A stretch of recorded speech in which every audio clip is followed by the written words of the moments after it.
Well, now to the situation in Washington, D.C., where security has reached a historic level in the city's famous public spaces and massive government buildings. ABC's Rachel Scott joins us with more. Good morning, Rachel. Eva, good morning. And it will be an inauguration like we have never seen before. All of it playing out against the backdrop of a raging pandemic and increased threats of violence. With just 3 days to go, National Guardsmen flooding into the nation's capital.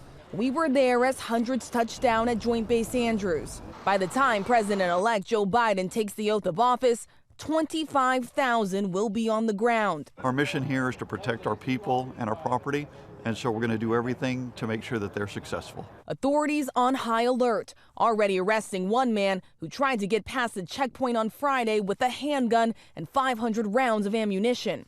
But despite the threats, the ceremony will still take place outside. There will be no cheering crowds, no long lines of supporters.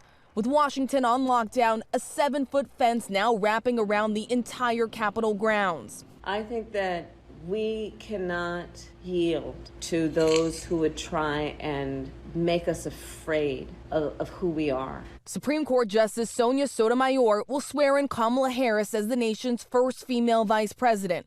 But for the first time in more than 150 years, the outgoing president will not attend. President Trump is now trying to assemble a defense team for an impeachment trial, which could start as soon as next week.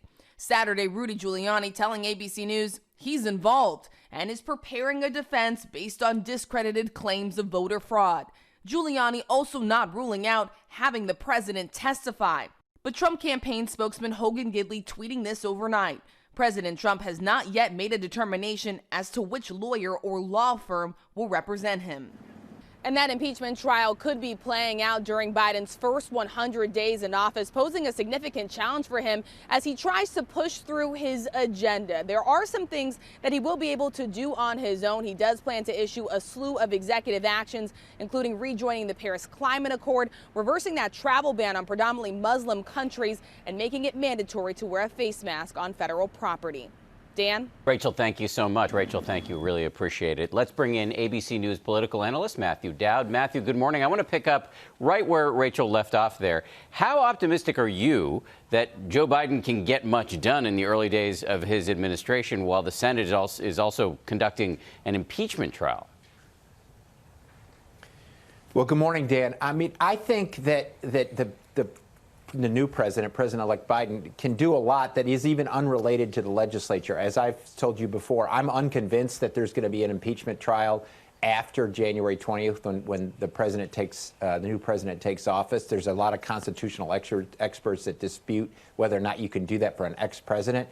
But I think, as Rachel said, I think the new president can do a lot of things. He can do all the executive orders. I think the main thing the country wants him to do is make sure that the COVID is dealt with and that everybody is getting what they need to get in course of that. He doesn't need a lot of legislative action for that. But I think we ought to set the bar a little higher for our legislature in Washington, that they can do more than one thing at one time. So if there is an impeachment trial, they can pass legislative packages that are important to the American people.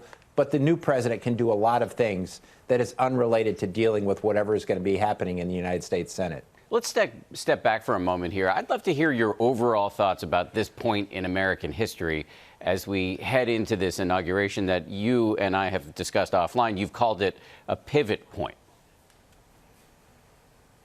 Yeah, I think we underestimate what happens on Inauguration Day among the American public psychically and emotionally. There's always a huge shift, and there's always a shift towards the future and towards what's going to happen as opposed to looking at the past. We as a country, in a combination of things, have never been at a moment like this.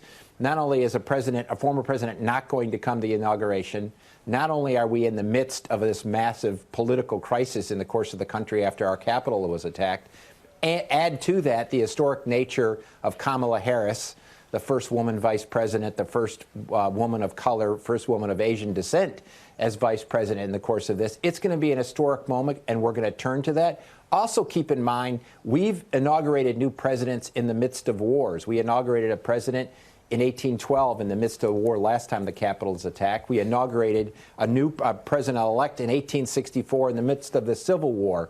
And so I think we're at a moment like that It's an historic moment for many reasons, but it's a moment I think the country will ultimately shift to the future, as it always does when a new president takes office. So helpful to get that historical perspective. Matt, thank you very much. And I want to give everybody a quick program note here. Tune in to This Week later this morning. George Stephanopoulos, our chief anchor, will go one-on-one exclusively with the incoming Biden White House Communications Director, Kate Bedingfield. Plus, George speaks with two members of Congress who both voted for impeachment for President Trump. That's all coming up on This Week. And one other programming note while I have you, you can see the riveting new ABC News documentary, 24 Hours on the Capitol, an inside look at the siege on Hulu. I watched it overnight. It is indeed riveting. Well, hey there, GMA fans. Robin Roberts here. Thanks for checking out our YouTube channel. Lots of great stuff here. So go on, click the subscribe button right over here to get more of awesome videos and content from GMA every day, anytime. We thank you for watching, and we'll see you in the morning on GMA.